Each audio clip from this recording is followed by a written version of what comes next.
Hello everyone. Am I audible?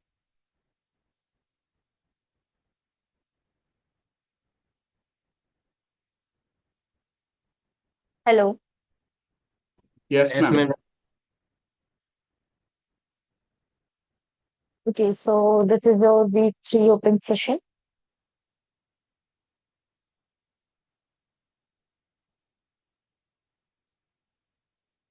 I hope my screen is visible now. Yes, ma'am. Mhm.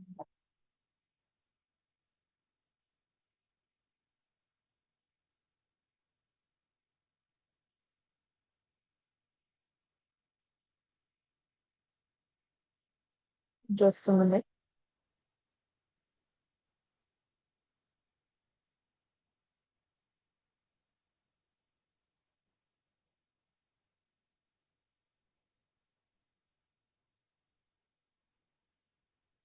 Yeah, so still week one and week two, you have studied about the categorical variable and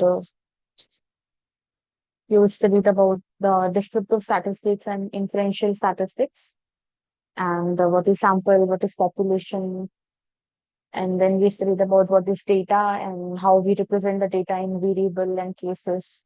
And we studied about the two major types of data, which is categorical data and numerical data. And then we studied about the cross-sectional and time series data. And then we studied the measurement scales. So for categorical data, we have two measurement scale, which are nominal and ordinal. And then for numerical data, there are two measures of scales of measurement, which are interval and ratio. So in week one, we have studied these things.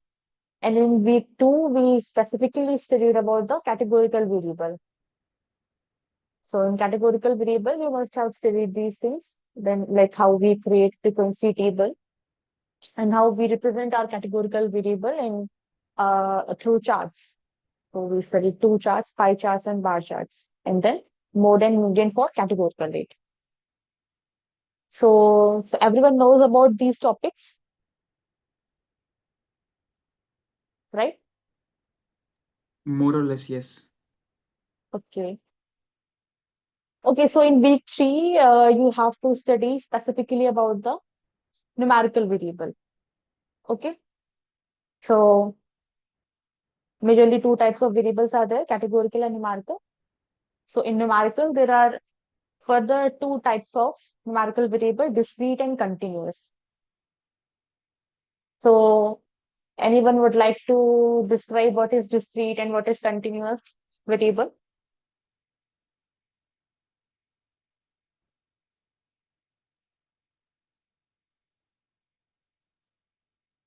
So have you watched the video lectures? Yes, ma'am. Okay, so can anyone tell which is what is discrete and what is continuous? Discrete values are the values which don't have fractional part, and continuous are the values which have fractional part in them, and uh, there are different fractional parts. So that's what I want. Okay, okay. Okay, so discrete values are those discrete variables are those kind of variables which takes the distinct or discrete values, like distinct values on the real line. Okay, so suppose this is 0, this is 1, 2, 3. Okay, so these will take these separate values 0, 1, 2, 3, and no other value between 0 and 1 or 1 and 2 or 2 and 3. So discrete variable involves count of something, right? And continuous variable involves measure of something, right? So in continuous variable, we have values in form of interval. Okay. Suppose we have to measure the weight or height of something. Okay, so that we measure and not count, right? And discrete is something that we count, like number of students in the class. Okay, so the number of students will be a whole number, like 1, 2, 3, 4, 10, 20, 50, right? Ma'am, for continuous, we have to take the sum always. We have to take the sum between two. Uh, Sum, what do you mean by sum here?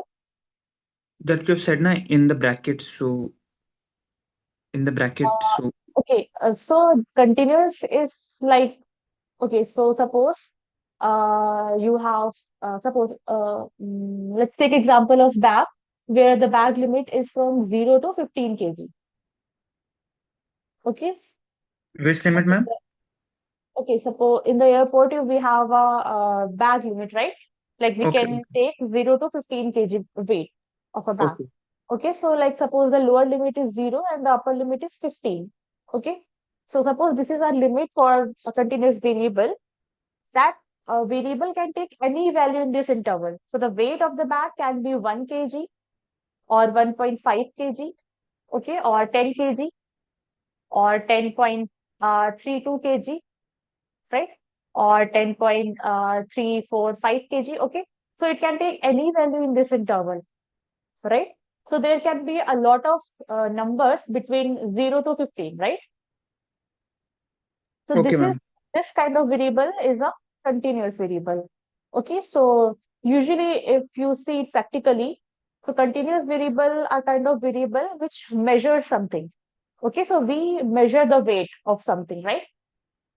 And discrete variable involves count of something. Okay, suppose number of students in the class, number of balls in a bag, like this. Okay, so number of balls, if you talk about number of balls in a bag, it can be either 0 or 1 or 2 or 3, like this. No value between 0 and 1. So number of balls cannot be 0.5 or 1.3, right? Okay, ma'am. Okay, so this is kind of discrete, and this is example of continuous variable. Any doubt in discrete and continuous variable?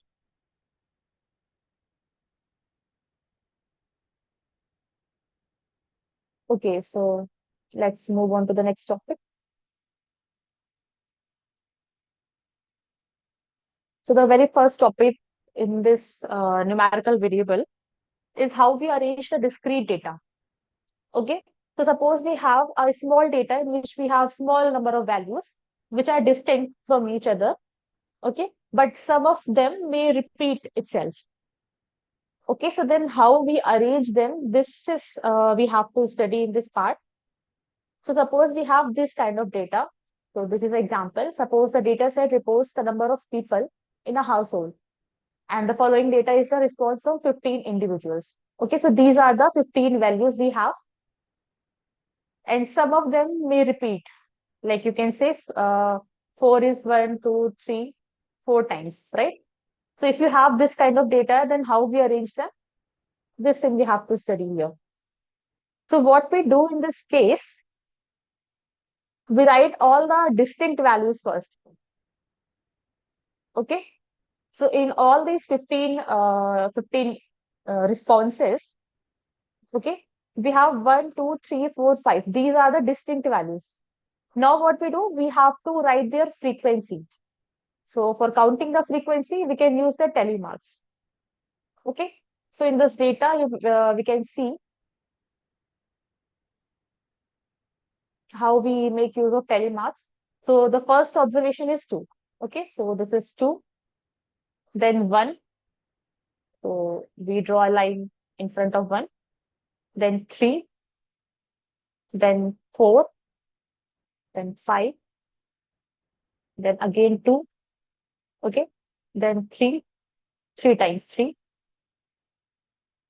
okay, then 4, 2 times, then again 1, okay, then 2, then 3, okay, then 4. Okay, so in this way, we use tally marks. Now we can write their frequency. Okay, so it is 2, it is 3, this is 5, and this is 4, this is 1, right? Now you can count that the total frequency should be 15. If you add all these, it will be 15 because there are 50 responses. right? Now we have to find the relative frequency of it. So how we find relative frequency? What is relative frequency? Frequency upon total variable. Yeah. So frequency of that particular observation. So if you find relative frequency for one, so frequency for one is 2. Divide by the total number of observation, which is 15 here. Okay. So relative frequency for 2 will be 3 by 15, right? For 3, it will be 5 by 15. Then for 4, it will be 4 by 15. And then 5, it will be 1 by 15. Right? So in this way, we can arrange our distinct value data. So first of all, we have to write the distinct values first, and then we have to write their frequency, and then we can find their relative frequency. So after Is it clear frequency, to we can everyone? find the relative frequency by dividing the frequency by the total frequency. Yes. Individual Correct. frequency Yeah. by the total frequency. Okay. Yeah. Is it clear to everyone? Yes, ma'am. Is it clear to everyone, or should I explain it more? What is the significance and function of relative frequency? So relative frequency basically gives you an idea how much proportion of that particular category holds in the entire. Okay. Like it's what fraction of that value is the total from total. Yeah. It's like In the that. total, how much proportion it contains. How much fraction it contains, kind of out of total. Yes. Yes. Okay. So you can see that 2 by 15 will be 0.13 something, right? So you can see like 0.1 proportion, 0.13 proportion out of the total one contains. Okay, so one occurs. This I mean one has this much proportion in the entire data set. It's like out of one, it contains 0.13 part of from one part. Yeah, Maybe like if you consider the whole part as one. Okay, so 0.13 is the proportion for this category for one. Okay.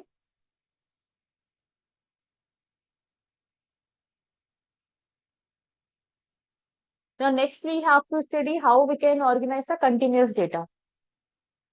So if we have a lot of number of values, okay, or we can say if we have a continuous data, then what we can do, then if we arrange the data in this way, it will not be easy to interpret in that case. Okay, so suppose let's take example.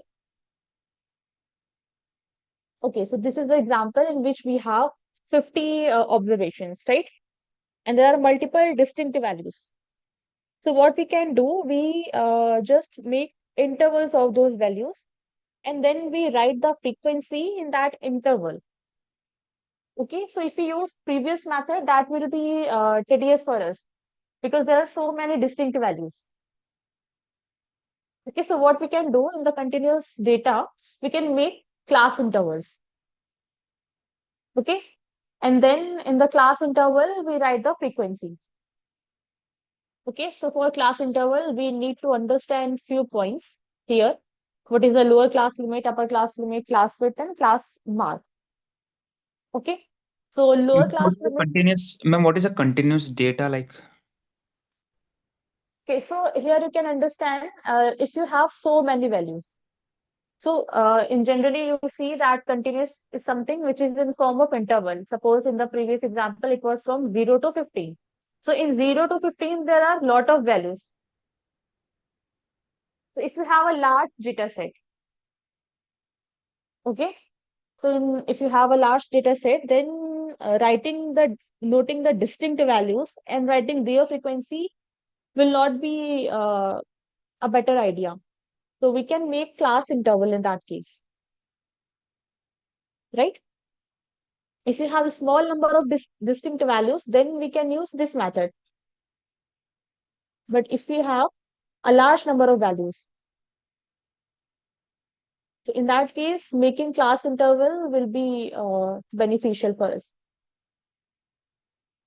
Okay, So, ma'am, you so are saying continuous data is the large number of data through which we have to, if we have to analyze the data, we need to make a class interval. Like the continuous data is basically a large data set. So, see, if you have a large number of distinct values, then also you can use this method. Or if you have a continuous data, okay, so like I told you here, what continuous means. In that case, also you can make in class intervals. Because Okay. there also you can see a lot of values are there. From 0 to 15, we have infinite points between 0 to 15. Okay, which means we have a large number of values. Okay, so similar to that, if you have a large data set, okay, so then in that case, you can make class intervals. Is it clear now? Okay, for large data set, it is the continuous data. For that, we have to make class interval. Yeah. So now we need to understand what is lower class limit, upper class limit. So here you can see, okay, so here you can see in these class intervals, these are the lower limits for the classes, okay, and these are the upper limits, right? So in class interval 30 to 40, you can see 30 is the lower class limit and 40 is the upper class limit, right?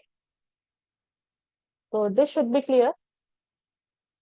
Now next we have to study what is class width and class mark. So class width is nothing but the difference between the lower limit of a class and lower limit of the next higher class. Okay, so here if you have to find the width of this class, it will be 40 minus 30. 40 minus 30, which is equal to 10. Okay, so that is our class width. And what is class mark? So class mark is the average of the two class limits of the class. Okay, so if you have class 30 to 40, then in that case 30 plus 40 divided by 2, that will be your class mark. Okay, now the point number 5 is a class interval contains its left end but not its right end boundary point. So what does it mean? If you have this interval 30 to 40, okay, so in that case 30 is included in this class interval, but 40 is not included in this class interval. So suppose we have classes 30 to 40, okay, and 40 to 50, and we have one observation 40. So in which class 40 will belong? 40 to 50. 40 to 50, right? Because Yes, ma'am. in this case 40 is not included in this class interval. Okay, so the right end boundary point is not included, but the left end boundary point, this one will be included in this class. Okay, so all the points from 30 to less than 40, okay, that will come under this class, and the point from 40 to less than 50, that will come in this class. Okay, is it clear now? It's like open bracket and close bracket kind of. Yeah. So we can see that 30 is included, but 40 is not included, right? Like this, right? Okay. And here, when we organize our data, so the point number 2 is each observation should belong to some class or no observation should belong to more than one class. So suppose we have data,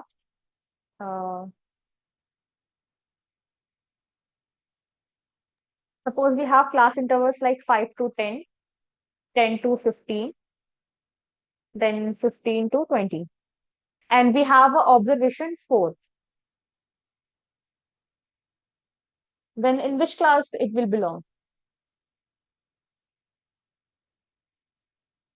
Ma'am, it don't belong to any class. Yeah, so it will, there is no class for 4, right? So this is Yes, a ma'am. wrong way. Okay, so this is the second number point. Each observation should belong to some class. Okay, so in this case, you can see that 4 is not belonging to any of the classes, right? So this should not happen. Okay, so each observation should belong to one class. And the other thing is no observation should belong to more than one class.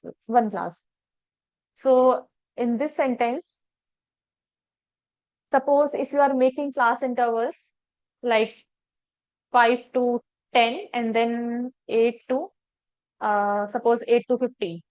Okay, and you have observation 9. Now 9 will belong to what class? 5 to 10 also and 8 to Yes, 15 sir. also, right? Yes, ma'am. Okay, so in that case, 9 can belong in 2 classes. So this is also a wrong way to make the class interval. Okay, so these two things should not happen when you are making the class intervals. Okay, so one observation should belong to one class. Okay, and it should not belong to more than one class.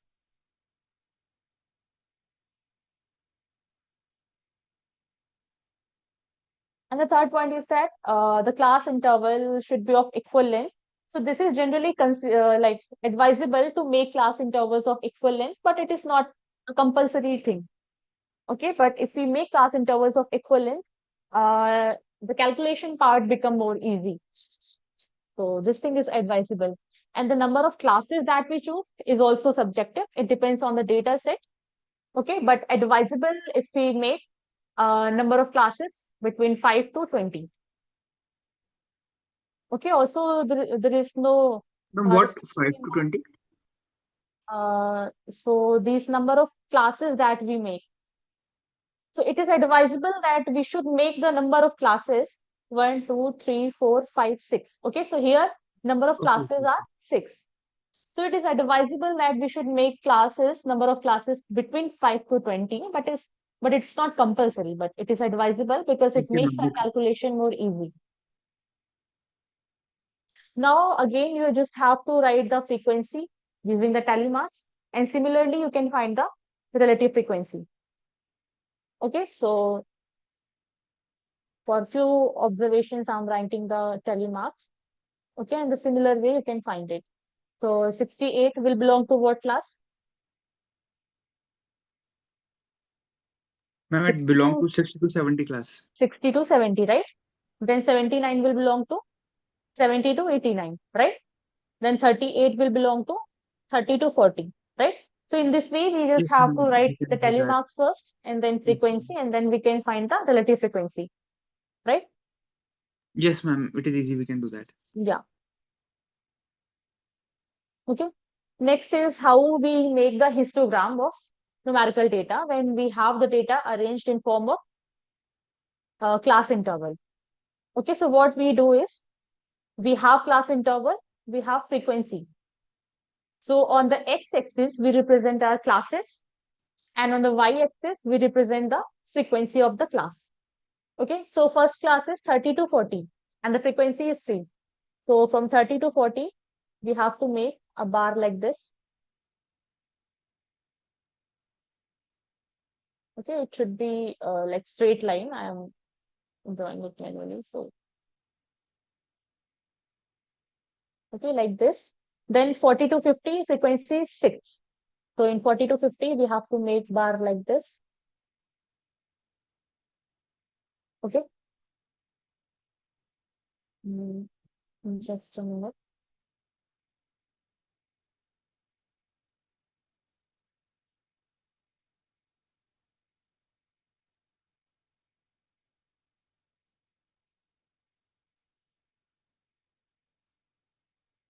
So from 40 to 50 to 60, it is 18, right? Like this.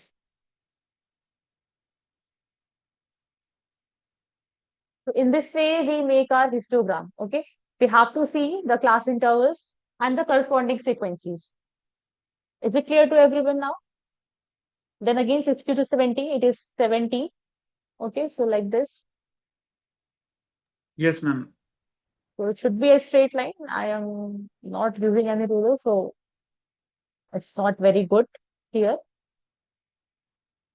Then 70 to 80, the frequency is 4. Then 80 to 90 is 2.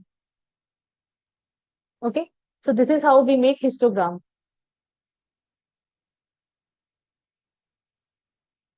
Is it clear to everyone? Any doubt, any question? Ma'am, so basic application of studying this is like we have to analyze through histogram. That's why we are studying this, or we like in the exam we don't have to make an histogram. No, no, yeah, in the exam, you don't have to make histogram, but you should know how we interpret the histogram. Okay, Okay, so here you can see that by the histogram, you can see that from 50 to 60, we have the large number of values, maximum number of values, right? So from 50 to 60, 80 number of observations are there, okay, which lie in this range, 50 to 60. So you can get an idea about your data from this histogram. Okay. The next graph is stem and leaf diagram. So in stem and leaf plot, how we represent. Ma'am, last in the last histogram, Hmm. here the 40 is the bigger line we have to, because 40 is not included for the first class of interval, so it will be between 40 and 50. Okay, ma'am. That's I'm just asking. What? So 40 As you is said, belonging to 40 to 50 class. yes, ma'am. Yes, Hmm. that's Yeah. okay, ma'am. Okay, next is stem and leaf diagram. So in stem and leaf diagram, what we do, we divide the number in two parts. Okay, so first part is stem and the second is leaf. So suppose here we have a value 75. Okay, so we have divided it like this. So 7 will come under the stem and leaf will be 5. Okay, so if we have data, suppose like this, 43, 45, 49, 62, 67, 66, then 74, 79, and suppose 70, 73. Okay, then how we represent this data set? Okay, if we have this data set, then how can we represent it into the stem and leaf diagram? Okay, so here we write stem and next we write leaf.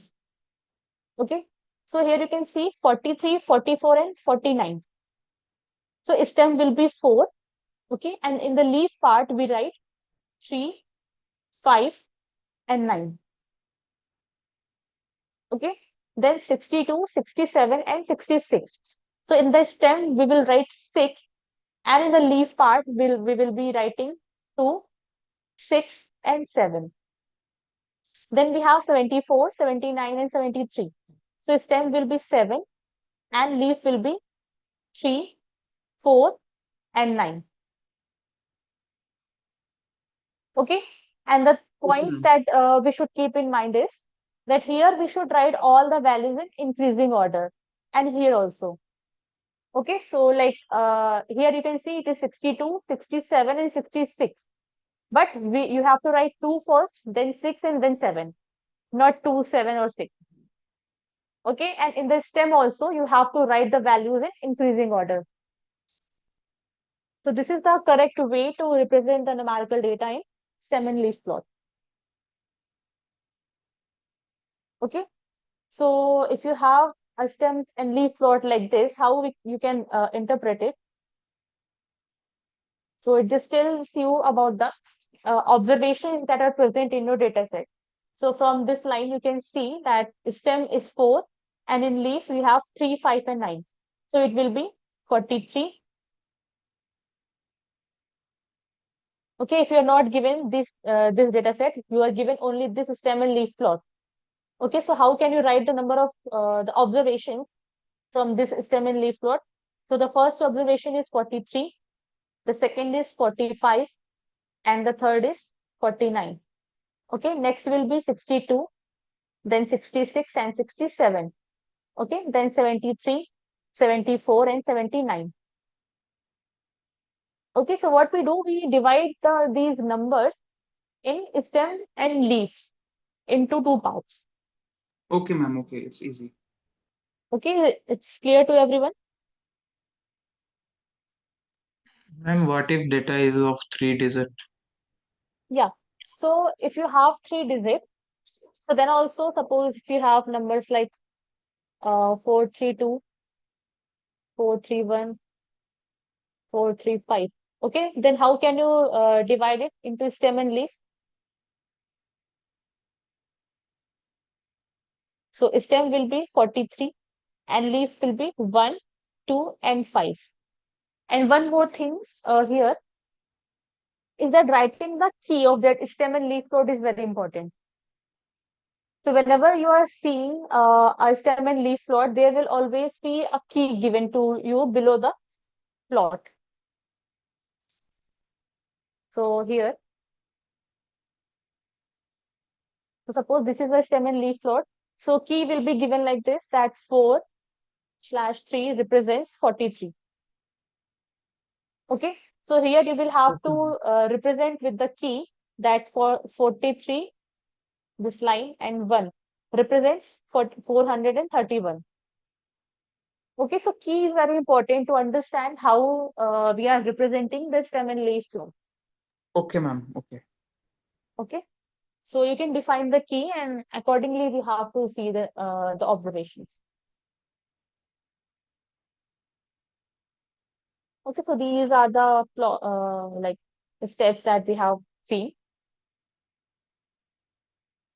Okay, so any question in his stem and leaf plot?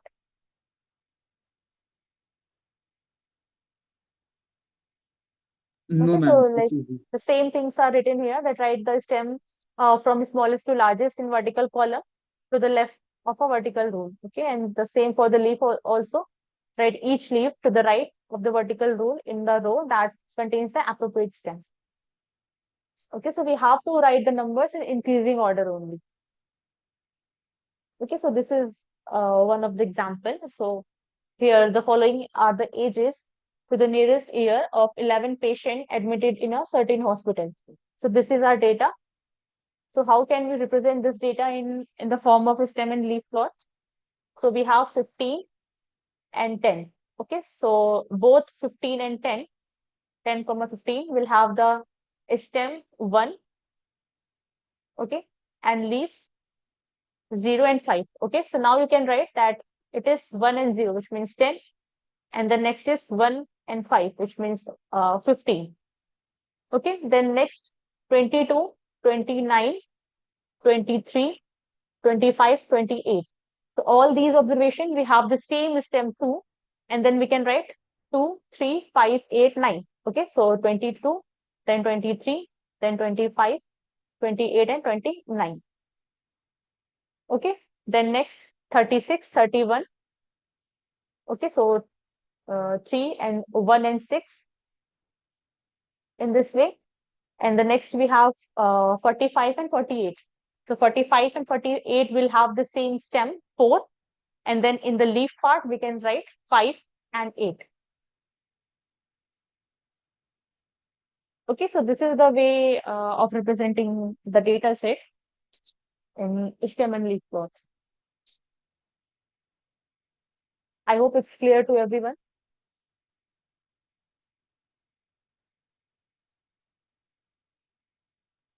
Any question in this? No. Okay, so now we have to study about the descriptive measures.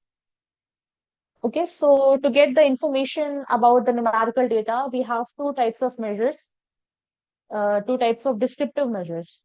Okay, so first is measure of central tendency, and the second one is measure of dispersion.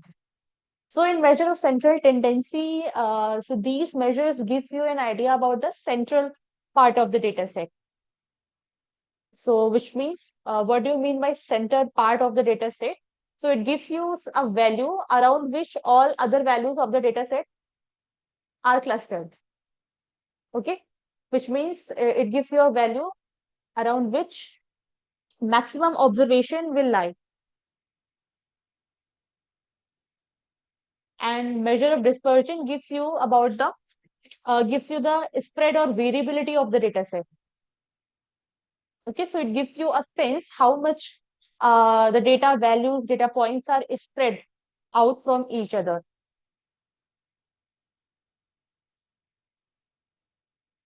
Okay, so in measure of central tendency, we have different measures, like first is mean, median, and mode. So the very first is mean. So in mean, what we do is we take sum of all the observation and then divide by the total number of observation. Okay, so we have two means, like sample mean and population mean. So sample mean is represented by X bar and population mean is represented by mu. And in both the cases, we have to take the sum of all the observation. So if you have a sample, then what we do, we take sum of all the observation in the sample and divide by the number of observation in the sample. And if you have a population and you have to find the average of it, then we take sum of all the observation in the population divided by the total number of observation in the population. Ma'am, there is one I want like can you get back to the last slide? Hmm. This last one. Yes. Central tendency, this one. So my Yeah. mean median mode comes under central tendency, I guess. Yes. Okay. And for the dispersion, what is the Yeah. So we will see that part also. In dispersion, we have standard deviation, variance, range.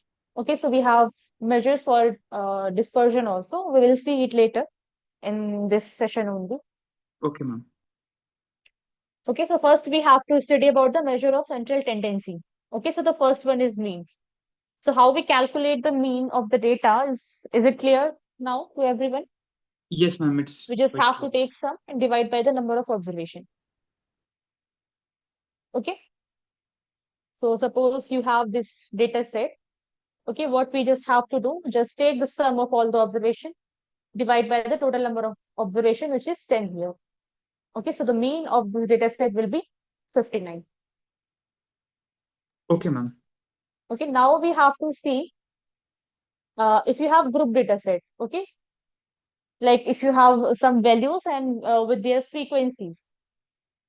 So then how we can find the mean of this kind of data set? So you just need to like arrange the data set in this form, or it will be already given to you in this way only. So we have the distinct values, right? And then we have their frequencies. So the formula is Fi into Xi. So X bar is equal to summation of Fi into Xi divided by the total number of observation, where Fi corresponds to the frequency of Xi. Okay, so in the first column, you just write all the distinct values. And then in this column, you just write all the frequencies, corresponding frequencies. Then we just have to multiply Fi into Xi. Okay, Fi into Xi for each observation. Then we just take sum of these, Fi into Xi. Okay, so in numerator, you have 44. Okay, and then divide by the total number of observation. So here we have 15 observations total, or you can say that the sum of total sum of frequency. Okay, total frequency. So divide by the total frequency or total number of observation, which is 15 here. So that will give you the mean of this group data set. Is it clear to everyone? Yes, ma'am. So the formula is F1 X1 upon the frequency F. Okay. Yeah. So Fi is the corresponding frequency of this value Xi. Okay, so 2 is the frequency of 1, 3 is frequency of 2. Okay, so in this way, you just have written all the frequency. Then you have to multiply frequency with corresponding observation. Okay, Fi into Xi. And then you just have to take sum over it. And then we have to divide by the total number of observation. Okay, so how does it work? You can understand. So this is nothing different. This is the same formula as we have seen earlier. So we have in the data set, we have 2 times 1, right? Then we have 2 3 times. So I can write 2, 2, 2. Okay, then we have 3 5 times. 3, 3, 3, 3, 3, 5 times. Okay. Then we have 4 4 times. Right? Then we have 5 1 time. Okay, so suppose this is our data set. Okay, so in the previous method, what we do? We just take sum over all the observation, divide by the number of observation, right? So if you take sum, it is 1 plus 1, then plus 2 plus 2 plus 2, right? So can we write it like this? 1 into 2 plus 2 into 3 plus 3 into 4, 3 into 5, right? Then 4 into 4 plus 5 into 1, divide by the total number of observation, right? Which is 15 here. Okay, so this is how this formula is made. So we are multiplying the observation with their corresponding frequencies, right? So one is occurring 2 times here. So we have multiplied by 2. Then 2 is occurring 3 times. Okay, so we multiplied 2 by 3. And then we just have to divide the total number of observation or the total frequency. If you take the total frequency, it is equal to the total number of observation, right? Now, is it clear why we are doing this Fi into Xi? No, but there is one doubt, Hmm. like earlier we were taking 2 as a 1, as a 1, like as a constant 1, but here we are taking 2 as 2. So it will be a little different. 2 into 3 would be 6. Earlier it would be only like 3, kind of like. No, see, if you add 2 3 times or you multiply 2 by 3, that will be same, right? Okay, ma'am. So So this in the is what previous we are one, doing. we were Hmm. doing, we were adding 2 3 times. Yeah, we were Okay, adding ma'am. 2 3 times because 2 is occurring 3 times. So we are just adding 2 3 times. Okay, so instead of Okay. 2 plus 2 plus 2, we can also write 2 into 3, right? Okay, 2 ma'am. into multiplied by its frequency, which is Okay, ma'am. 3 here, right? Okay, So ma'am. this is nothing different. This is same thing, okay? But it's kind of easy if you have this formula. If you use this formula, it becomes easy for you. Okay, so if you write 1 plus 1 plus 1, then 2 plus 2 plus 2, it will be cumbersome for us. So we can just directly use this formula. So if we know the frequency, it's better to use this formula. Or the procedure is same. We are just adding all the observations and dividing by the total number of observations. Okay, any doubt to anyone? Is it clear now?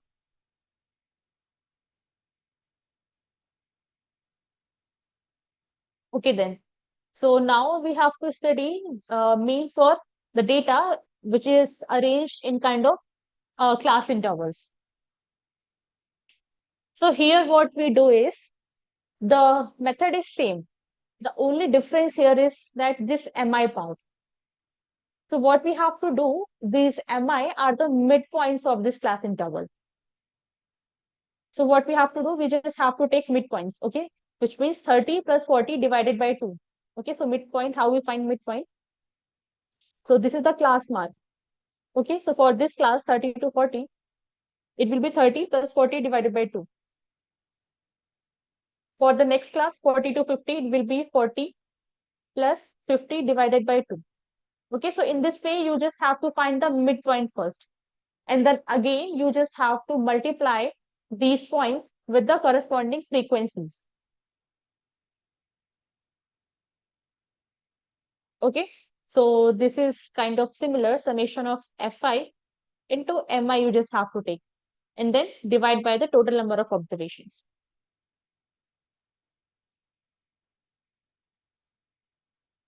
Any doubt in this case?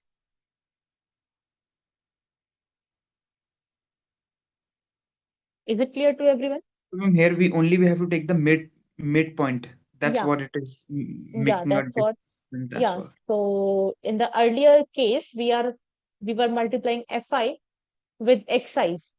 Okay, so here we have the data in the form of interval, right? So what we do, we just try to approximate that the value lies in this interval are approximate to are near to this point.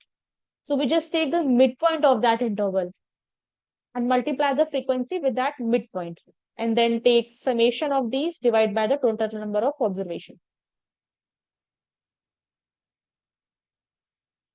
Okay. So this is also one of the method. Yeah. Like the So earlier this was a method, method and this was also a method. Like yeah, both are these, methods. yeah, both are the methods for finding out the mean. Okay, so this is the method we use when the data is arranged in the form of intervals. Okay, then only we need to find out the midpoint. Otherwise, we find the mean in this way only. Okay. Okay, when class intervals are there, then that thing has to be there. Like When, this has to be there. yeah, so when the data is arranged in the class interval form, so then we need to find out the midpoint of the class interval.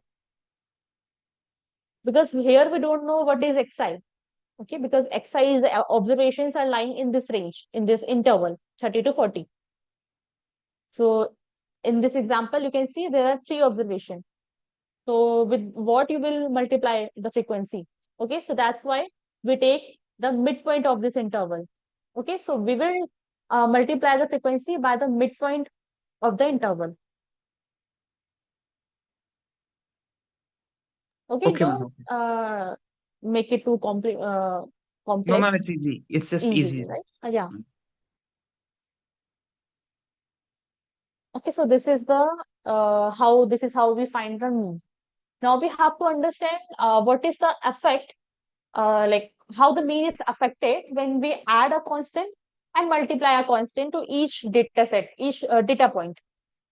Okay, so suppose you have a data set in which you have n number of observations. Suppose x1, x2, xc, and xn.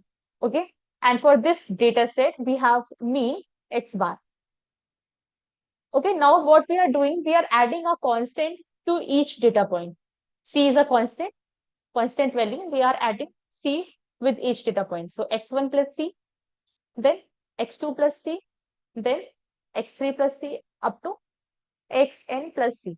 Okay, so this is our old data set, suppose. Old data set, this is our new data set.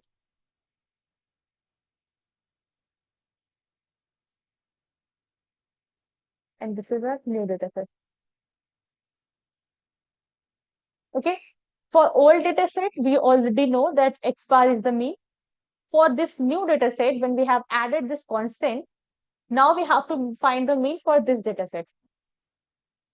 So that is the case. So the new mean, okay, suppose if I am representing these values with y1, y2, and y3 up to yn. Okay, so this is what it is written here. yi is equal to xi plus c. Okay, so y1 is equal to x1 plus c, and then y2 is x2 plus c. Just for representation, we have used this. So x1 plus c is y1, x2 plus c is y2, then xn plus c is yn. Now we have to find the y bar, okay, for this data set. So that will be equal to the old mean, okay, x bar plus that constant. Okay, you can prove it by using the formula of mean. Okay, so how we find the mean? So for this data set, what we do? We just add all the number of observations, divide by the total number of observation, right? This is the old mean, right? Now, if we have to find the data mean for this new data set, okay? So you have to find the new mean. We can Yeah, so it will be x1 plus c, then x2 plus c, up to xn plus c, right? Divide by the total number of observation, which is again n here, right? This line is clear to everyone? This one, new mean, till this point? We just have added all the data points divided by the total number of observation. Yes, ma'am, it is clear. Okay, it's clear. Then what we have to do? We can write it like this: x1 plus x2 plus xn divided by n, plus if you add all these c, it will be n times c, right? Divide by the n, right?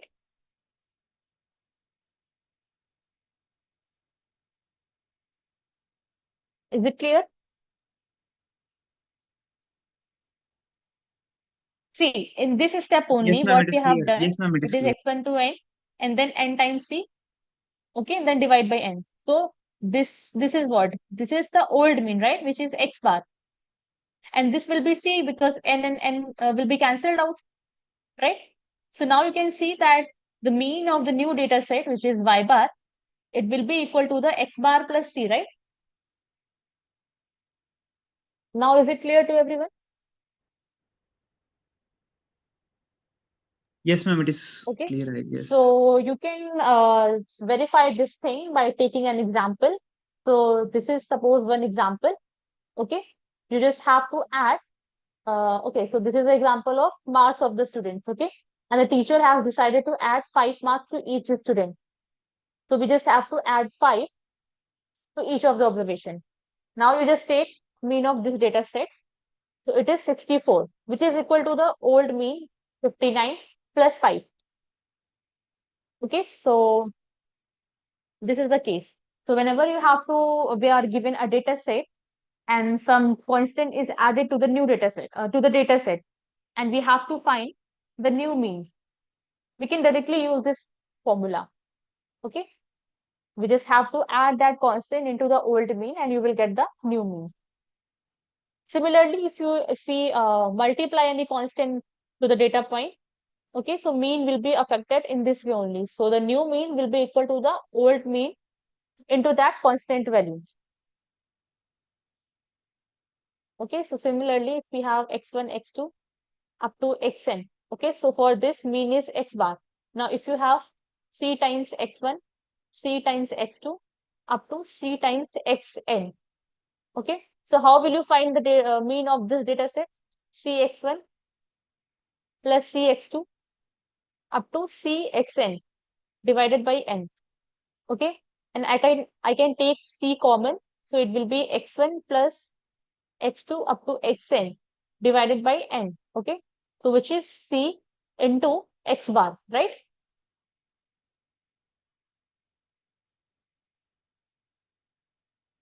Is it clear now? Yes or no? Yes, ma'am, it is clear. Just writing the notes actually. While you are Yeah, sure. solving it, we are also writing the notes. So Okay, just okay. that's all. Anyone else who have any doubt? No, ma'am. Okay, so same thing you can verify here with the same example. You have this data set, you just multiply this data set by 0.4 and you will get this new data set. If you find the mean of this data set, it will be like old mean x bar into that constant that you have multiplied. Ma'am, just asking from this Hmm. class only, we have started the calculation part in statistics now. Before we have not started now. Yeah, so week 1 and week 2 are more to the theoretical side, you can say. So the main calculation and mathematics part, have we started before also, or this is the first class we are starting the main mathematics part? No, no. So mean, median, mode for numerical data is in week 3. So this is a first session for week 3. Okay, so in week 2 and week 1 there was not no measurement and maths and something like that. Yeah, there is like no calculation part is there. It's more to the theoretical concepts and all these things. Okay, and ma'am, just asking in the qualifier, it would be more theoretical or it would be more calculative part in statistics? So both kind of questions will be there. So the like proportion of each week will be equal almost. Okay, ma'am, thank you. Yeah. Okay, next is we have to study is median. So median, you all will know Ma'am, just that it last divides. slide. Just last slide. There is an example of Okay. 40%. Yes, ma'am. Just I have to take that screenshot. Yes, ma'am. Thank Okay. you. By the way, you can get these slides on the portal. So these slides are available on the portal itself. You can find it there. Okay, so the next is median. So median, we know that it is the data point which divides the whole data set into two equal parts, right? So 50% of the data lies below this point and 50% of the data lies above this point. Okay, so it's the middle value when we arrange our data set into either in the increasing order or in the decreasing order. So how we find the median? It depends on the number of observation we have in the data set. So if number of observation is odd, then we have to use this formula that n plus 1 divided by 2th number of observation. Okay, and if the number of observations is even, okay, then what we do, we take the average of two middle observations, okay, which is n by 2 and n by 2 plus 1. Okay, so n by 2th observation plus n by 2 plus 1th observation divided by 2. So observation at this position will be the median. Okay, let's see the example. So this is our data set. So first of all, we need to arrange our data set. Okay, so here we have arranged the data set in increasing order. Then here you can see n, which is the total number of observation is 7, which is an odd number. So median will be n plus 1 divided by 2th observation. Okay, so 4th observation will be the median. Okay, and remember this thing that 4 is not the median, 4th observation is the median. Okay, so here after arranging the data set, 4th observation is 6. Okay, so 6 will be the median. Similarly, in the second option, first of all, we arranged the data set. Okay, then again, number of observation is 7. So we have used the same formula. 4th observation will be the median, which is 6 here. Okay, then again, in this example, we arranged the data set. Number of observation is 6, which is an even number. Okay, then we have to take the average of middle two observation. Okay, so n by 2. So n by 2, which means 6 by 2 plus 6 by 2 plus 1th observation divided by 2, average of these two. Okay, so third observation plus 4th observation divided by 2. So third observation is 5 and the 4th observation is 6. So 5 plus 6 divided by 2, which is 5.5.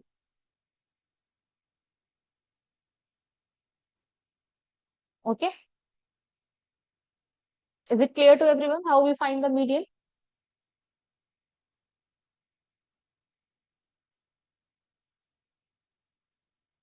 Yes, ma'am. Just writing them. That's all.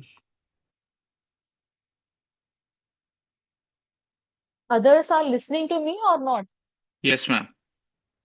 Because no one else is responding to the class. Okay, next thing, the point which we need to notice here. So we have these two data set. And look at these two data set carefully. There is only one difference that here this observation is 12 and here this observation is 117. All the other observations are same. Okay, and we can see that 117 is the outlier to this data set. Okay, now what we have done, we have calculated the mean and Ma'am, what is median. the outlier? Okay, so outlier is something which is kind of beyond the other values. So here you can see like the values are 2, 5, 6, 7, and 3. But 170 is very too much distance from the other values. Okay. But there is a fixed formula of finding out the outliers, which we will see later. Okay, that depends on the quartiles. Okay, we will see it later in this session only.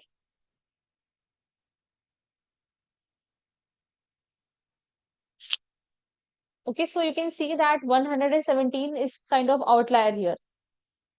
Okay, so you can see that if you plot it on the real line, that 2, 3, then 6, okay, 5 is also there, 5, 6, and 7.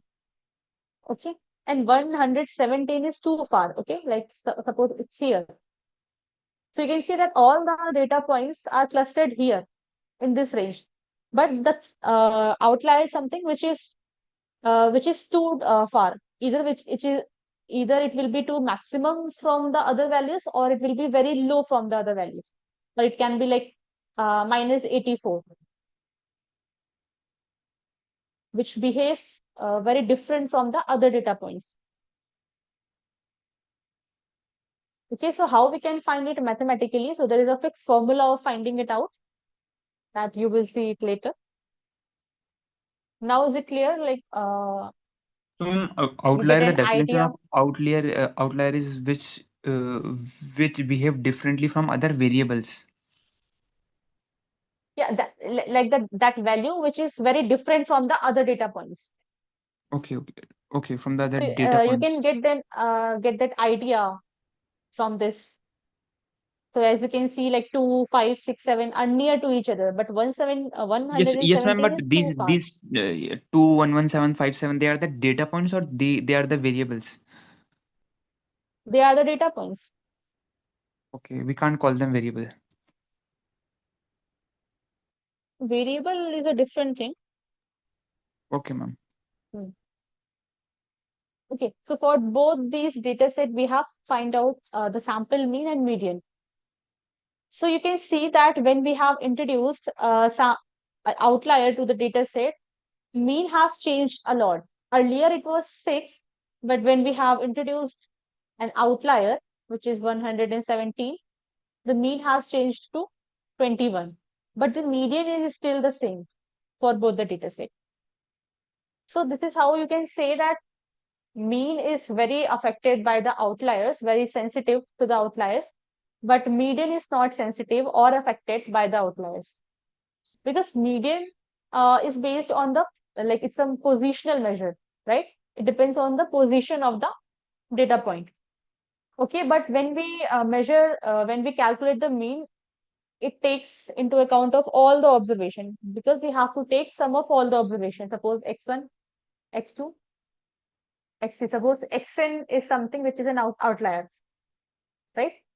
So if you're taking sum, and if it is 117, 2 plus 5 plus 6 plus 7 plus 3, okay, if you have 12, okay, in this case, and in the other data set you have 117, so definitely this sum will be increasing, right? So mean will be affected. But in median, what we do, we just have to take, so suppose 1, 2, 3, 4, 5, 6, 7 number of observations are there. So if you arrange it, fourth observation will always be the median, right? Okay, so it is not affected by the value, by this outlier value. So we can conclude that sample mean is sensitive to the outlier, but median is not that much sensitive to the outlier.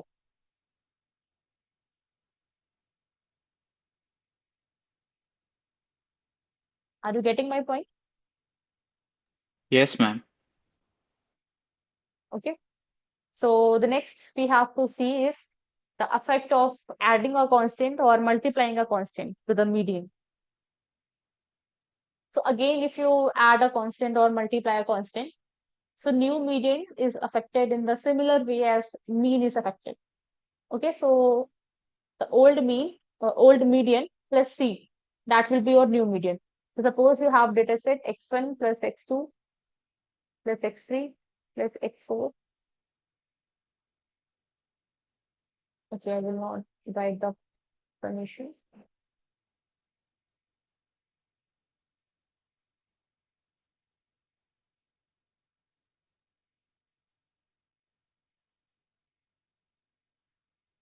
So in that case, what will be the median? Which observation will be the median in this data set? Ma'am, it would be x4, na? Yeah. So x4 will be your median. Okay. Now suppose if we have x1 plus c, x2 plus c, then x3 plus c, then x4 plus c, then x5 plus c, x6 plus c, and x7 plus c. Now, what will be the median?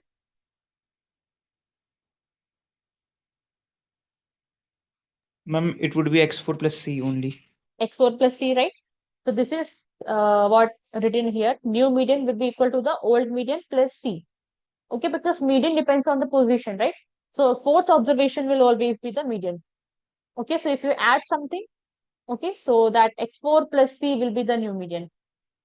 Similarly, if I multiplied something, suppose cx1, cx2, cx3, cx4, cx5, cx6, and cx7. So in that case also cx4, that will be the median for this data set, right? So if we multiply a constant, new median will be old median into c. Is it clear now? And you can verify all these things by taking an example. So here we have this example, which is which is your old data set. And if you add a constant, then this is your new data set. Now you can find out the mean for this, okay, which is equal to 68.5. You can see that it is equal to the 63.5, which is the old median, plus C, the constant that we have added. Okay, and similarly here also, if you are multiplying any constant, so this is your old data set, this is the data set when you have multiplied some constant. Okay, so the new data set, the median for the new data set is 25.4, which is equal to the C times the old median. Is it clear? Okay, So so in this, Hmm. in this, all the observation we are making it 40%. So the median also become 40% of itself, kind of. yeah. So in the same way as you are multiplying or adding a constant to the data point, similarly, you will have to add or multiply a constant in the median also, median value. That will give you the new median value. So these results you can use in your numericals. Okay, so whenever you are given a data set and the question is something like you are uh, multiplying by 4 or 3, or you are adding 4 or 3 to the data set, then what will be your new median? Okay, and suppose the old median value is already given to you, then you don't need to find the median for new data set. You just can like add or multiply the constant to the old median, and you can directly find the value of new median. You can directly use these results into your calculations. Okay, so is it clear now? So these results you should remember. It will be beneficial for you in solving the questions.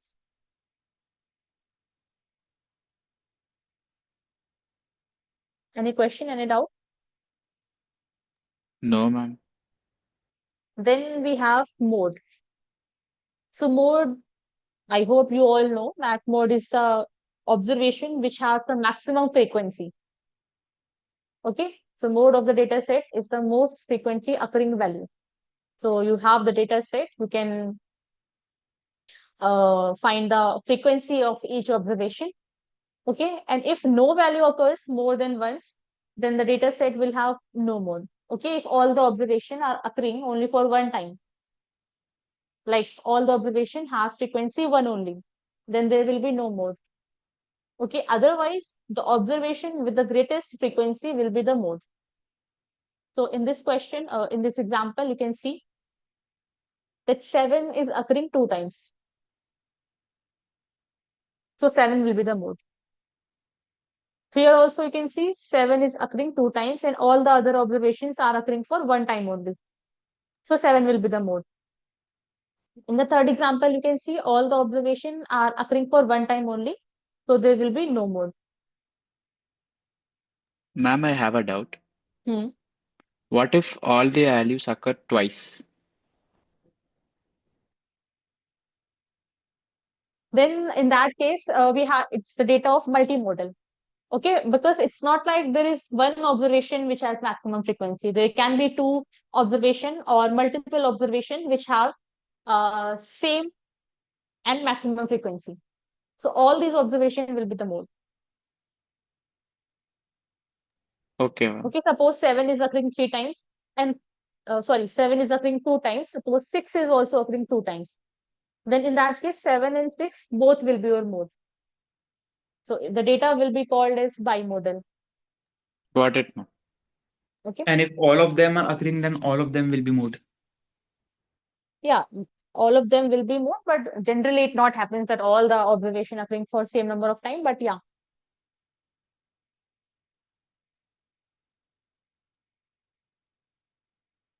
Okay, it's not like there is one mode only. There can be multiple modes for the data set. Okay. So that's why the data set is called multimodal. If there are more than two observations are there which are occurring maximum number of times. Okay. Now again we have to see the effect of adding and multiplying a constant to the data set on the mode. So similarly, you can see that new mode will be old mode plus that constant that you have added. Okay, so you can understand it with the examples. So this is your old data set. Okay, and what you have done. So in this data set, 68 is the mode. Okay. And when you have added 5 to each of the data point, this is your new data set. Okay, so in that case, you can see 73 is occurring 2 times. Okay, so 68 plus 5, that will be your new mode. Yes, Okay. ma'am. And similarly, if you are multiplying any constant, so the new mode will be old mode into that constant. So this is your old data set which has mode 68, and then you have multiplied the data set with 0.4. So in new data set, the mode is 27.2. So, ma'am, for Okay. both the three mean, median, and mode, if there is a plus in all the observation, the all mean, median, and mode will increase by that. And if it is multiply, C is multiply in all observation, both mean, median, and mode will multiplied by Yeah. that observation. So there is no Yeah. exception in that. Yeah. For mean, median, mode, they behave in similar manner. Okay, so here also you can see. So 27.2 is equal to the constant that we have multiplied into the old mode. Okay, because we are doing these changes in each data point. Okay, is it clear to everyone? Yes, ma'am. So these were the measure of central tendency. Now we have to see the measure of dispersion. Okay, so why we need to study the measure of dispersion? So we can understand it by an example. So we have two data sets. Okay, in first data set, each value is same, which is 3. In data set 2, we have 1, 2, 3, 4, and 5. So for both the data set, we have calculated the measure of central tendencies, okay, which are mean, median, and mode. So mean will be 3 for both the data set. Median is also 3 for both the data set. And mode, for the data set 1, mode is 3. Okay, and for data set 2, all the observations are occurring for one time, so there will be no mode. So you can see that the information you are getting for both the data set are quite similar. Like mean of both the data set are same, median is also same, right? But you can see that the data set are not same, they are different from each other. Okay, so that's why we need some more kind of measures that give us more information about the data set. So we study measure of dispersion. Okay, so measure of dispersion gives us the spread of the data set. So in the first data set, you can see all the observation are 3 only. There is no spread. There is only 1 point. But in data set 2, we have different points. Okay, 1, 2, 3, 4, and 5. So, ma'am, you said spread of measure of dispersion give spread of data set. Yes. Okay, so how the data points are varying from each other or from the central part of the data set. So in this, we have different measures: range, variance, standard deviation, and interquartile range, which gives us an idea about the spread of the data set. So measure of dispersion, we call it as measure of variation also, measure of spread also. Okay, so the very first measure of dispersion is range. So range is nothing but the maximum value minus the minimum value.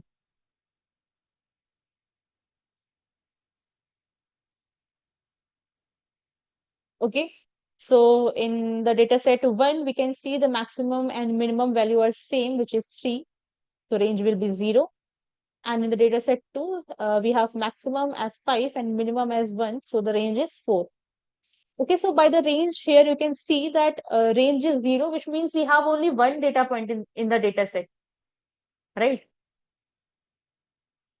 Okay, so if the range is 4, so which means one data point is here, which is 1. Another data point is something here. So the gap in these two data points, which means the gap in the maximum and minimum, is 4. Okay.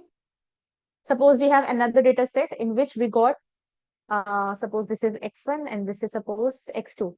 Okay, this is the minimum point, this is the maximum point. Okay, and the range we got as 100. So you can see in these 3 data set, spread of this one is 0 because there is no spread. And in this data set, in the third data set, it is more spread. It is widely spread than the data set 2, right?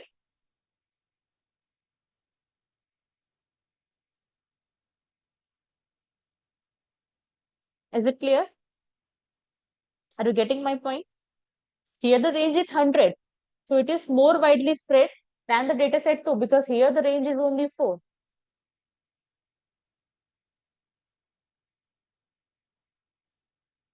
Are you able to understand what I'm saying?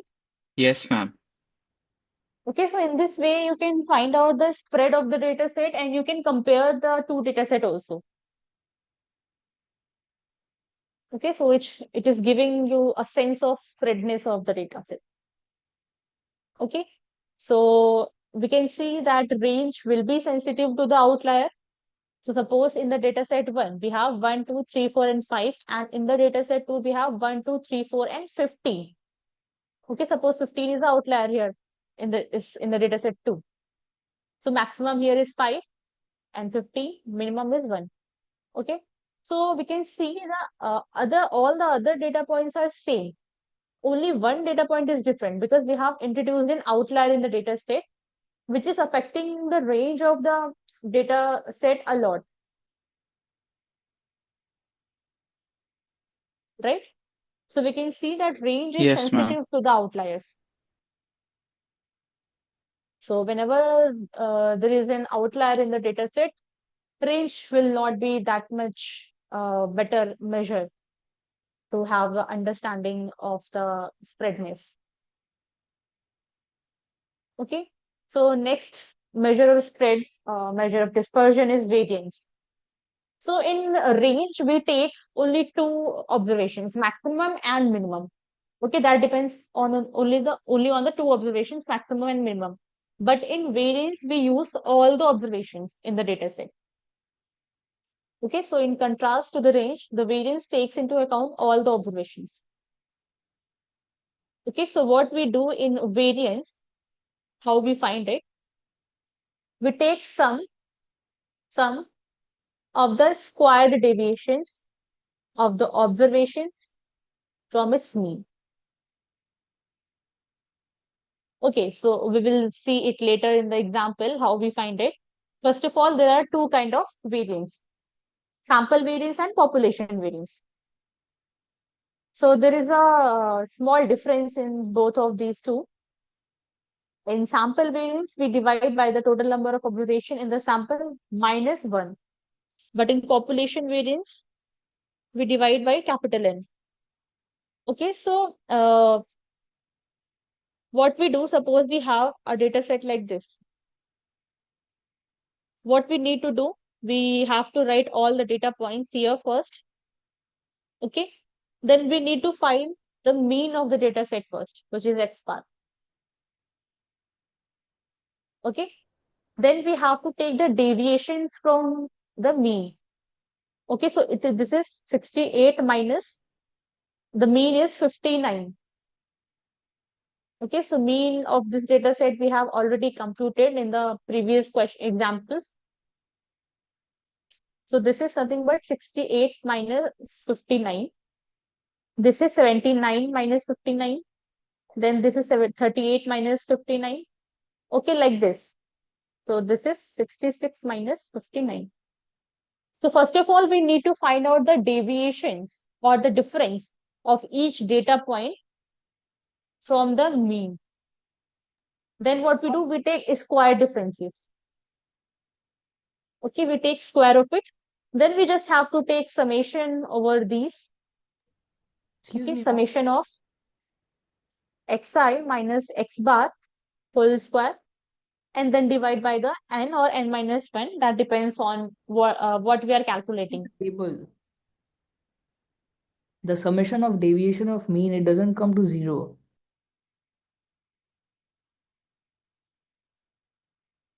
Summation of Deviation from mean, it doesn't come to 0. this value. Yeah. I mean, it should always come to 0, na? Calculated, it's not coming. No, it's not. Okay, I have not checked this calculation. There's a Okay, mistake in the table. okay, there might be mistake. I have not checked it. Okay, so the procedure, are you getting the procedure, how we find it? Yes, absolutely. But can you just check what's the wrong in the table? Yes, ma'am, we are getting minus 14. Okay, so it can be minus 14. I'm not sure about the calculation. I have not done it. Okay, but okay, try to understand the procedure, what we are doing. Okay, it might not be 0. But deviation is always 0. No, it's not compulsory to be 0 always. It can be or it cannot be. Okay. Like, have you ever read it from a book or a lecture that it is always 0? Yes. Ma'am, I guess it is always 0, ma'am, because we are subtracting from the from the mean itself, right? So you are saying that this summation of the square deviation should always be 0. Not This square thing, deviation. Deviation from mean. yeah. So okay, Deviation these are the is deviations from the mean, right? And this is the Yes, ma'am. summation of all the deviations, right? Yes, ma'am. So you are saying that the summation of the deviations, this thing should always be 0. Yes, ma'am. Okay, I will check this thing if it's correct or not. I'm not sure about this thing right now. I will check it. Okay, let's move forward. Yeah. Yeah, okay. So the thing we have to do here is we just have to take square of it, square of the deviations. Okay, then we have to take summation over it and then just divide by the number of observation. Okay, depends on the, if you are calculating population variance, we have to divide by the capital N or the number of observation. And if you are calculating the sample variance, we have to divide by N minus 1. sample is a subset of population, na? Yes. Okay, so this is how we calculate the variance of the data set. Okay, is it clear to everyone how what we are doing, how the formula is made? Okay, we just have to take the deviations first with the mean, then thus we just have to square the deviation and then take summation. Yes, ma'am. Okay. Now again, we have to see the effect of adding a constant ma'am, and in a way we multiplying a can say constant. that, ma'am, in a way we can say that variance is how much, like how much every observation is deviating from actually mean, From the the mean. actual mean, Yeah. from actual So mean. how the data points are varying from the mean, okay, how they are spread around the mean. This is something we get from the variance. It's a kind of a, ma'am, SSC, na? Like SSC is also like that in maths we have studied. Uh, I don't It's, remember that thing. yeah, okay. Yeah, but it kind of gives you the spread of the data points from the mean. Okay, so here we are calculating the deviation from the mean, right? So how the data points are varying or clustered around the mean, this is something we get from the variance. It's every value, like how much every observation is deviating from actual mean in a Yes. way. Hmm. Okay. Yeah. So next we have to see the effect of adding a constant and multiplying a constant to the data points. Okay, so in this calculation, if you see, if you multiply with some constant, suppose C here, to all the data points. Okay, and if you are taking, then you will calculate its mean. So mean will also be changing, right? Or if you are adding a constant, then the mean will also be changing, right? So then if you are taking the deviation, so that deviations will be same. There will be no difference in that. Okay, so if you do all the calculation and find a new variance, it will be Yes, same as ma'am. the old variance, Yes, ma'am. Yes, it is quite right? clear from the mathematical Yeah, so if you look calculations. at the calculation part, you will get it that the new variance will be equal to the old variance. Okay, ma'am. If you are sorry, it's not for multiplying, it's for addition only. Okay, if you are adding a constant, then the difference will be same, deviations will be same. Okay, so if you are adding a constant, the variance will not be affected. But if you are multiplying a constant, right? So when you multiply a constant, okay, so here it will be squared, right?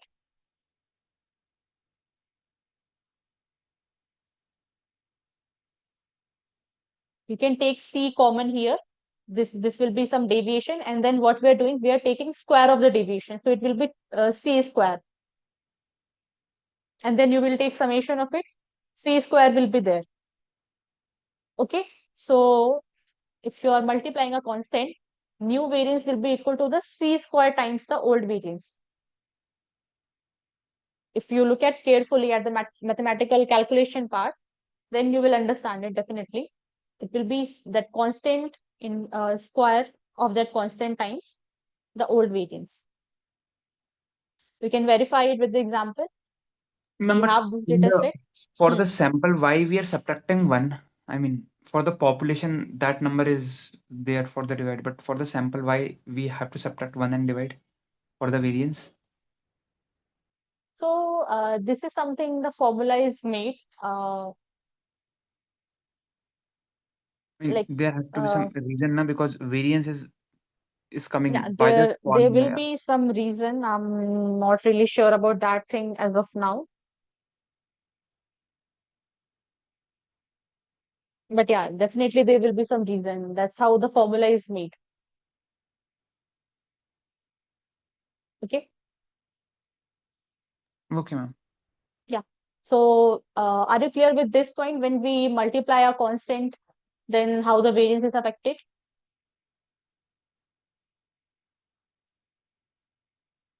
Is it clear to everyone? Yes, ma'am. Yes, ma'am. Okay. Now the next we have to study is standard deviation. So standard deviation is nothing but the square root of variance. Okay, so the same formula we have to use for standard deviation. Just we have to take the square root of variance. Okay, and that will be equal to the standard deviation. Okay, so there is one difference in standard deviation and variance. So if you calculate the standard deviation, so the unit of the standard deviation will be same as the original data set. But in variance, units gets squared. Okay, so in the question, in this example, you can see if we add a unit to our data set, that will be, suppose if we are taking unit as kilogram. Okay, so all the values are in kg, suppose. Okay, so here what we are taking deviation. So again, it will be in kg only, right? If you are subtracting 68 kg minus 68 kg minus 59 kg. So the difference will also be in the kg only, right? That will be 9 kg. And here in the next step, we are taking square of it. So it will become 81 kg square, right?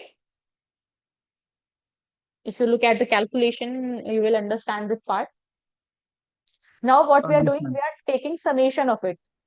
So this summation of xi minus x bar whole square, that will also be in the kg square only, right? And then we are dividing by some constant. So if we divide by some constant, then also the unit will be in kg square only.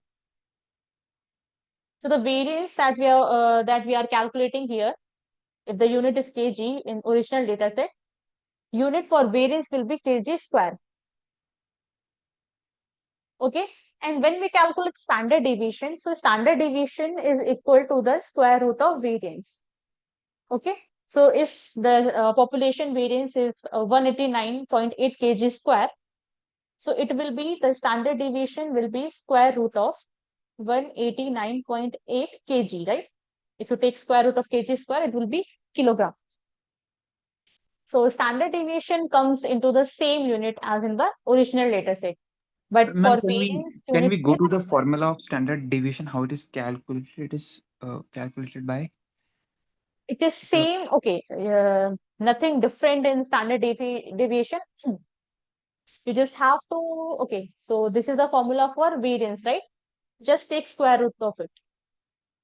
Okay, and then it will become standard deviation. Okay, population standard deviation or sample standard deviation. Okay. Okay, same formula, you just have to take square root of it. Okay. Okay, so standard deviation is more easy to interpret because it is in the same unit as the original data set. But in variance, units gets squared, so it's difficult to interpret. Okay, so standard deviation is more preferable. If Ma'am, we as have we can units see that attached. in in the measure of dispersion, Mm. mean is used quite a lot. So I guess mean is a better way of uh, interpreting the center. What we call is like measure of Yeah. center tendency. Mean is like a better measure of central tendency than mode and median, I guess. Is it? So yeah, so all the measures are good. That depends on the nature of the data set. But So if we consider all of them, because mean is used more in deviation, so I thought maybe yeah, it is. generally we use average, mean. So yeah, that is like often used, but that depends on the data set. How is the nature of the data set? Suppose if we have outliers in the data set, so in that case, mean will not be preferable because mean is more sensitive to the outliers. So in that case, we can use median or mode. Okay, so all the measures are good.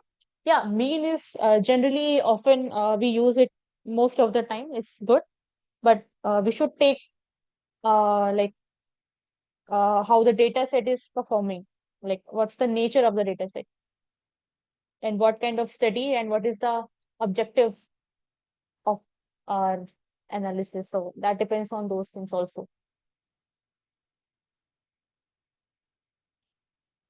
Okay, so variance and standard deviation are the measures for spreadness. Okay, so variance and standard deviation takes into account of the mean. So how the data sets are varying from the mean. When we go It to the is something- formula of deviation, standard deviation, Hmm.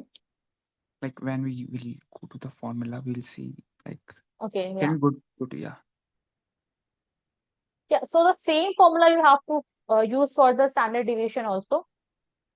Okay, you just have to take square root of it. For Just population calculate the and variance. sample, for sample, we have to do n-1 and we have to Hmm. divide by n-1 and then divide. Yeah. And for the Yeah, population, corresponding to divide by. this. Yeah, so this Okay. will be your population standard deviation, and this will be your sample standard deviation. Okay.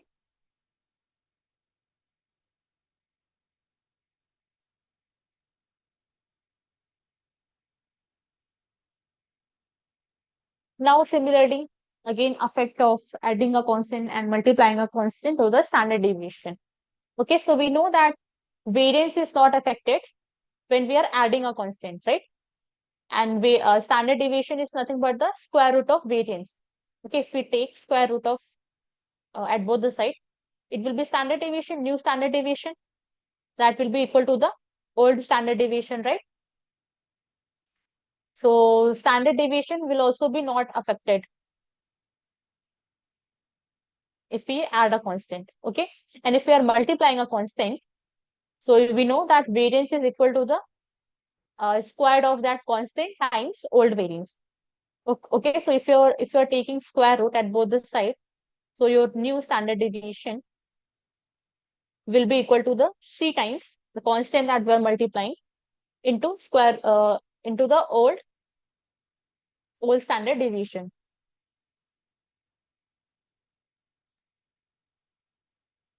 Right? Okay, Is ma'am. it clear to everyone? Okay. Okay, next we have to see is percentiles. So percentiles are the points on the data set which divides the whole data set into 100 equal parts. Okay, so all these parts should be equal to each other. Ma'am, excuse me, ma'am. Hmm. A small thing. Yeah. For multiplying by constant for variance, it would be times c times, right? C times the variance, right? Old C variance. squared, C square times. That's for standard deviation. For standard deviation, yeah, it will be C times like the constant that we have multiplied that times into the old standard deviation. Okay, ma'am. Yeah. And for adding, it would be the same. The Yeah, for variance should be the adding, same. it will not be affected. So yeah, it will be same. Variance and standard deviation both will be same if you are adding a constant. Okay, okay, okay, okay. Okay. So in percentile, so percentile are the points. So they are these are the 99 points which divides the whole data set into 100 equal parts. Okay, so suppose this is your 20th percentile. So one thing that you can say is below this 20th percentile, 20% data will be there, and above it, above this point, 80%, remaining 80% data will be there.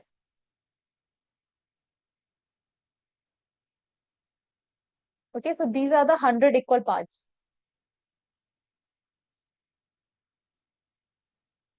Is it clear to everyone? Yes, Okay. ma'am. All these parts are equal, containing 1% of the data set. So you can simply understand this fact that median will be 58th percentile because median divides the whole data set into two equal parts, right?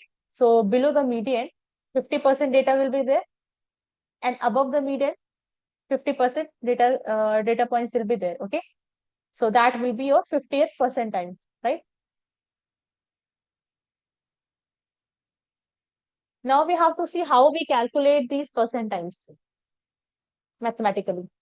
So suppose we have data set size is n, which means the number of observation we have in the data set is n. So first of all, we need to arrange the data set in the increasing order. Okay, then we have to find the value np. Okay, so n is the number of observation and p is the percentile.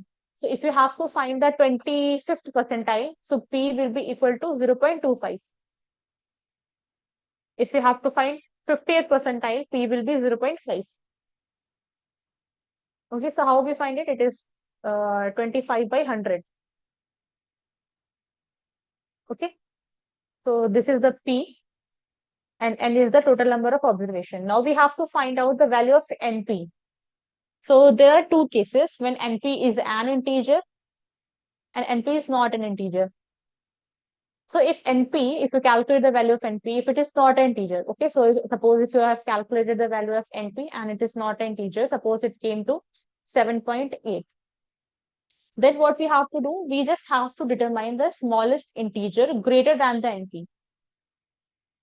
So the integer which is smallest, which is greater than this value, just 8. greater than this value, it will be 8, right? So the observation at 8th position will be that particular percentile value. Okay, and if this np value is an integer, suppose it is 8, and then what we have to do, we have to take the average of this 8th observation and 9th observation. Okay, like the average at the position of np and the np plus 1. Ma'am, didn't got the last part. What is it is? If it is an integer, then average of the values of the position of Okay, NP. so suppose if the np value is 8, okay, so then 8th observation and the next observation, which is 9th observation, right? Average of these two.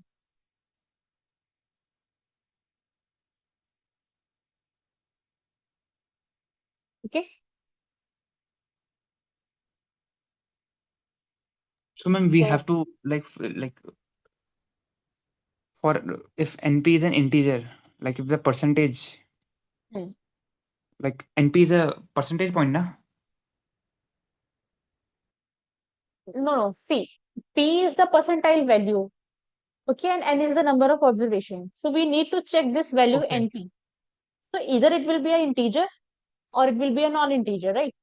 So if it is not integer, like 7.8 or 7.2 also, then the next integer, which is just greater than this value np, we just have to take that like observation at that position.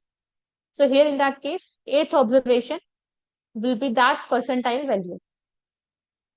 But if np value of np is a complete integer, then we have to take like np, okay, which is 8, then np plus 1, which is 9th. Okay, so 8th plus 9th observation divided by 2, which means the average of these two observation. Let's understand with the example.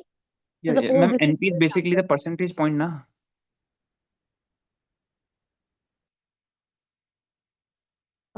Okay, let's see it in the example.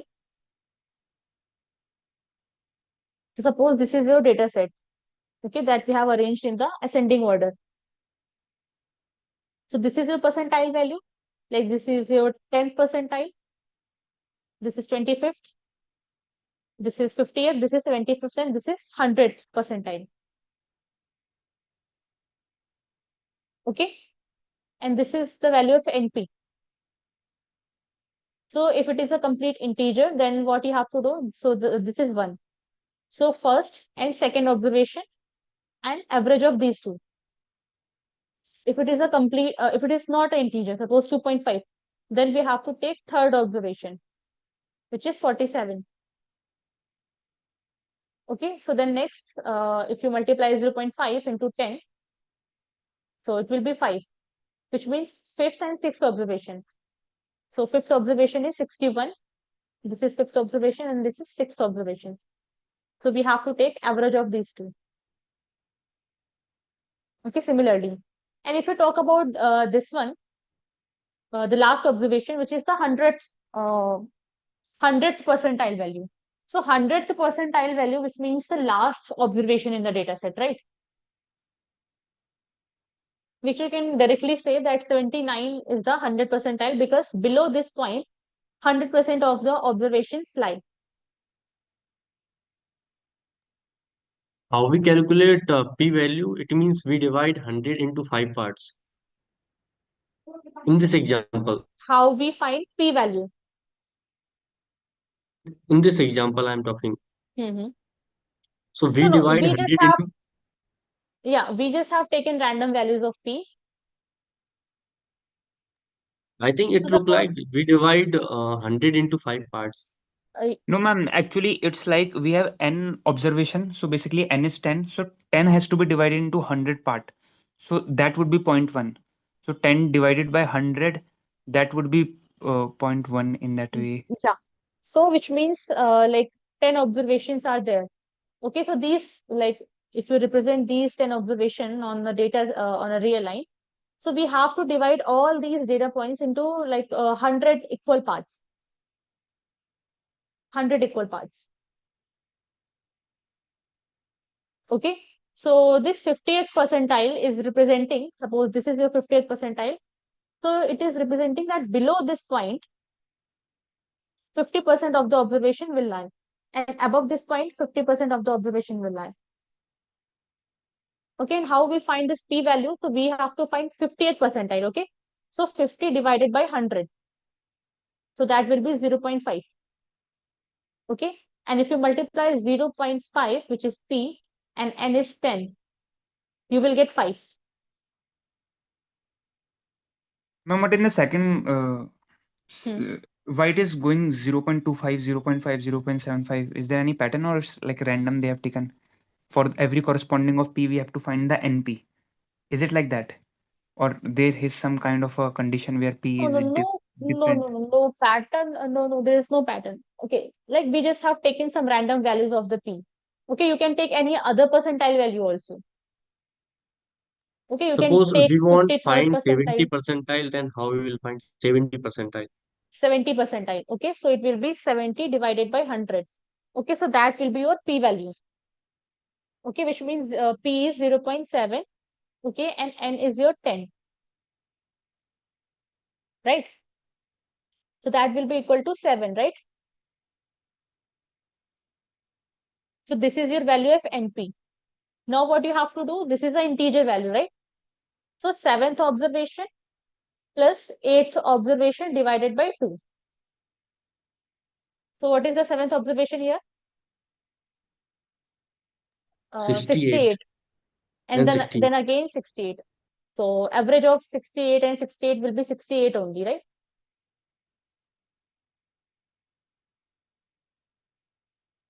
Ma'am, So we have that to will be your take the percentile. average of those observation. Okay. Hmm. Okay. Okay, now is So it clear? we got same Hmm. value for 75 percentile and 70 percentile. Yes. Same value of s- 75th seven- percentile and 70th percentile. okay, 75. So that might happen because you can see here only 10 number of observations are there. Okay, so for a small data set, things like that can happen. So if you are dividing 10 observation into 100 parts, so you can get the same point. If you have a But large generally can't data happen. set, yeah, if you have a large data set, then it will not happen. But Okay. here we have very small number of observations. Okay, so generally these things we use for a large data set in practical way. If you have only 10 observation, then you don't need actually. Okay, but just to make you understand, we are solving these things. So it might happen.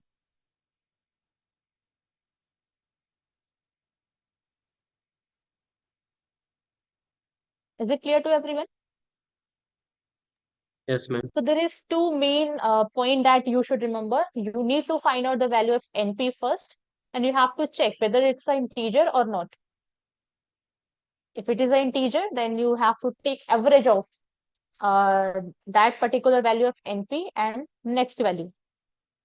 And if it is not an integer, then you just have to take the just greatest integer to that value of NP. Okay, similarly, you have to study about the quartile value. Ma'am, in the last slide, Yeah. when you will go to the definition of it. This one. Yeah, yes. No, after that, I guess. Okay. Ma'am, here the P will be given and we have to find NP. Like, is it? Yeah, P will be something like you have to find 25th percentile or 23rd percentile or 50th percentile like Okay, this. okay. Okay, so you will have to find the value of P in decimal. So P, so if it's 25th percentile, so P will be 25 divided by 100. Okay. Okay, and n number of observations will be given to you, or like some information will be given to you, and so that you can find the other value. So we are here finding NP and Yeah, so we you are need to finding the percentile thing. yes. So P you can directly find if it's asking for 25th, then 25 divided by 100, 0.25. It's simple. Number of Okay. observations will be given to you. You just have to find the value of NP, N into P, Okay. and And just in the remember next, these two cases. yes, ma'am. And in the next slide, Yeah, yeah. yeah. This is just example of the same thing. Yeah, so 36.5 is basically the percentile point we got. Yeah. So 36.5 is the percentile point. Yeah, so 36.5, you can understand it like this. So 36.5 will be something here, right? Between these two values. So it Okay. is just representing you that 10% of the data set lie below this point. Okay. Got it. Right? Okay. And So this is 25% where you will have be to. the 47 one. Yeah. Okay. Like, okay. So it's like it can be in fraction also. So that's how it is. Okay. Yeah. So that can be from this data set or apart from this data set also. It's not like that these values should always belong to this data set only. Okay, so whenever you calculate the mean, if you have 1, 2, 3, 4, 5 or some values, so mean is not always the part of the data set. It can be a value within the data points also, right? Yes. Same goes Okay, for so percentile points. similarly, yeah, you can see this thing also. So the next is quartile. So quartile are the 3 points that divides your entire data set into 4 equal parts. So again, you can see here. So this is your Q1, first quartile. This is your Q2, second quartile. This is your Q3. So now can you tell me what should be this Q2? Median. Yeah, so it should be median because so this is like half of the data set and this is half. Again, this is a half, like this is 1/4, right? So 25% data set it will contain each segment, right? No, it is 1/4 na. Last you have written Yeah, 1/5. sorry. Yeah, it's 1/4, not 1/5. Yeah. Okay, so these are the 3 points that divides the entire data set into 4 equal parts. So this first quartile is also called lower quartile. Okay, this one is lower quartile. Okay, and this is your upper quartile. Okay, and this is your median also, or the second quartile. So as we find the percentile, same formulas you can use for finding out this quartile values. Okay, so you can see that this Q1 should be your 25th percentile, right? 25th percentile. Okay, and Q2 will be 50th percentile. Okay. And Q3 should be 75th percentile, right? According to the definition, you can verify this thing. Okay, because each of these segments contains 25% of the data set. This is also 25. Okay, so that's right.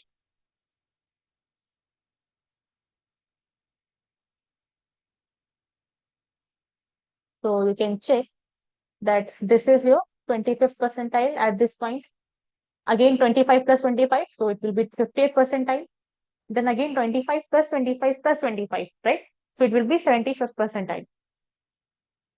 So now you can see 4 segments are equally divided.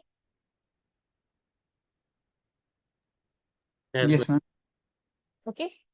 So the same formula you can use for finding out the quartiles. Okay. So quartile, you can see 25th percentile, 50th percentile, and 75th percentile.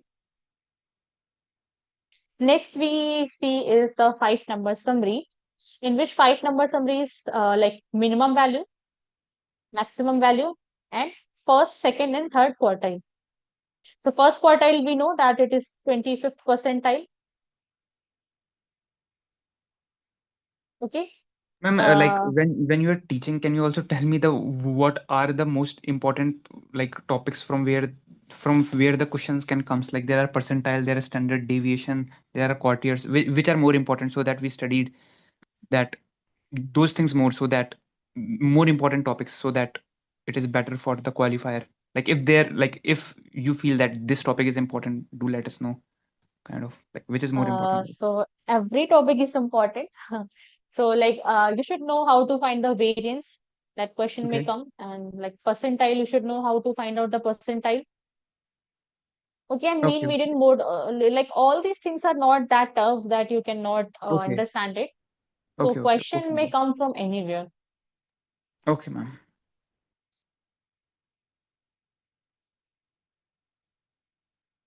Okay, ma'am. Okay, so these are the 5-number summary. Okay, which tells you the minimum value and maximum value of the data set, and first, second, and third quartile of the data set. Okay. Now the last we have to study is interquartile range. So interquartile range is nothing but the difference of the first quartile and the third quartile. Okay, so Q3 minus Q1 is the interquartile range. So interquartile range basically gives you an idea about the middle 50% of the observation. Okay, so suppose this is Q1, this is Q2, this is Q3, right? So this is the middle 50%, right? So this gives you the spread of middle 50% of the data set. Okay, ma'am. Okay. So for the last example, okay, suppose if you have Q1 49.75, Q3 68. Ma'am, actually, there is a class of us at 8 o'clock Yeah, of maths. it's Yes, over. yes. Yeah, all the topics are covered. This is your last Can slide. we continue from that in the next session, which would be No, whenever we yeah, actually all the topics are covered. So IQR was the last topic Ma'am, for the rank is not cover. Hmm? Means how to find rank. I think rank is remain. Rank is not there in the syllabus. Like you will get the question from these only. Okay. And also Specifically, Google rank is Sheet not there. algorithm also is not syllabus.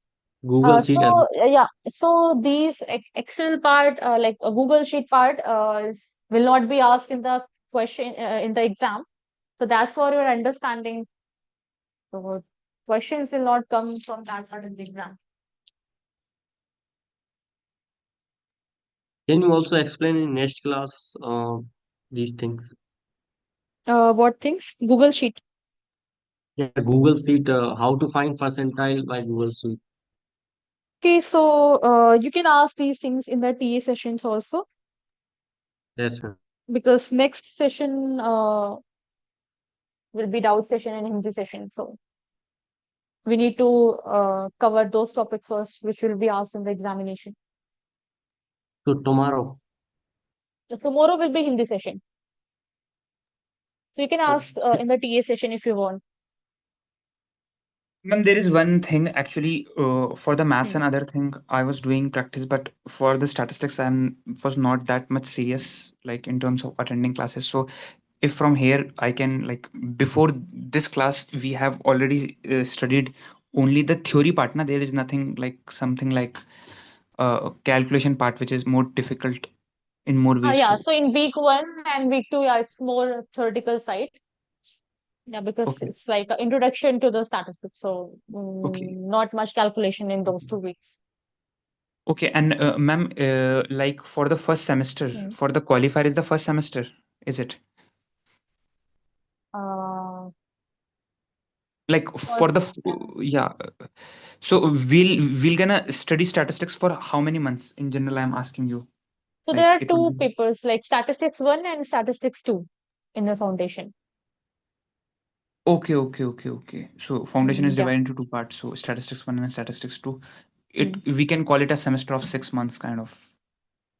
Can we? Yeah, 2 terms. In 2 terms, you will have to study stats 1 and stats 2.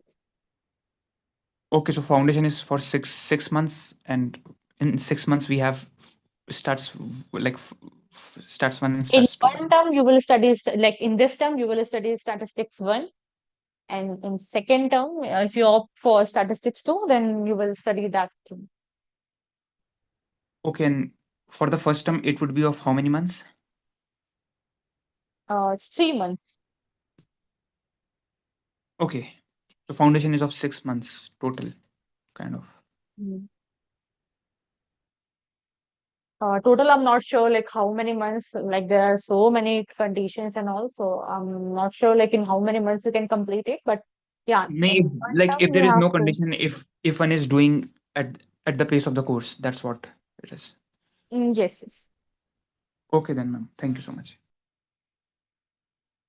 Yeah, anything else from anyone?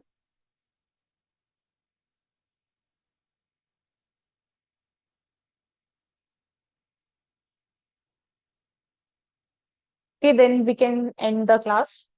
Thank you, everyone. Thank you, ma'am.